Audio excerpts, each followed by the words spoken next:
Folks, I'll be sharing my techniques and this technology at these upcoming spaces. Sure hope to meet you there. Good morning, everyone. Today's Tuesday, October the 9th, and this is the Futures in 5. We are taking a look at the charts right here from the Motive Wave platform, and we are seeing that we are trying to hold the bounce here. This is upside pressure. We've got a buy trigger right here that tells us as we come down into this space, we should have another buy, pushes us up into resistance. The problem is we've been going to lower highs every time, and so we do expect some trouble up here. If we hold, we will bounce to continue. We've got resistance up here at 28.92 to 28.94, and that area should give us a little bit of trouble. If not, we will move right back up into the range. As you can see, we've got congestion in general. If we go all the way back to the beginning of September, this is almost a month ago, and we are literally at the same price. That is sideways congestion. It is likely to continue. We have mixed bag of momentum. But this day today does certainly look like traders are trying to schedule a bounce. Taking a look at the NQ, same sort of thing, right? This one actually is now into August's low volume regions, and it is a little bit weak. We've got some interesting things going on with this chart particularly, but holding 73.46 is going to give it more bullish action. When this arrow shows up here for our system, it says that it needs to hold the recent congestion, the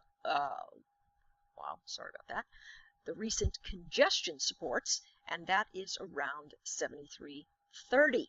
So that's a pretty wide stop. It might be better for us to watch it stabilize or look for the deep fades to try to pick a bottom. Here's the thing, folks.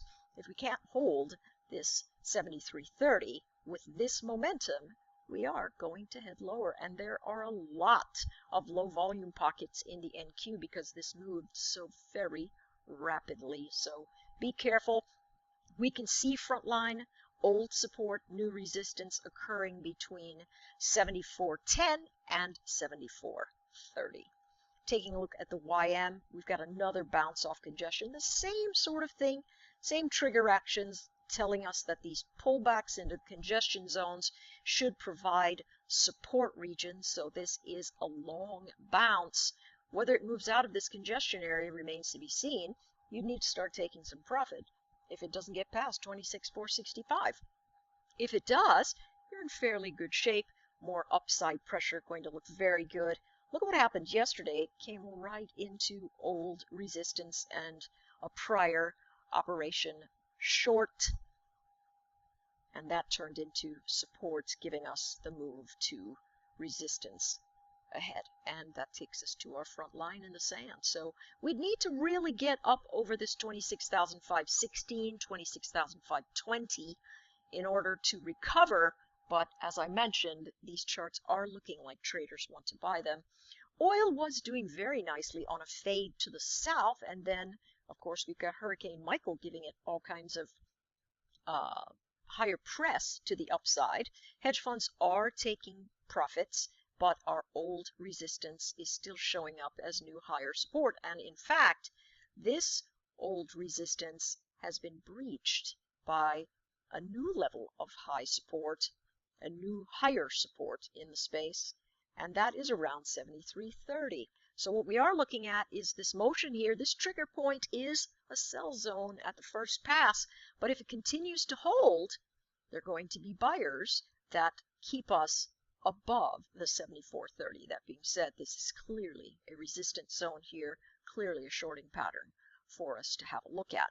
So that is what we are staring down today. Because of the holiday, our API is not until tomorrow, EIA the day after that. Let's finally take a look at gold. Gold has been stagnant right here. It is desperately trying to hold support, just like every other chart that we're looking at right now. Everything is trying to hold support. That's a very, very interesting space. But our thought is if we can hold 1188.60, there's still bounce action there, but we've got to fail it and then fail the retest. There's a ton of downside action that's possible here. These pivots take us to 1150, 1143 for some other measurements, 1138. A lot of downside possible here in in gold. If it fails these support zones, it will grind lower. Charts are very choppy this morning. Lots of indecision. So I suspect we bounce and move from support to resistance and then resistance to support. That concludes the futures in 5. Good luck. I'll see you tomorrow.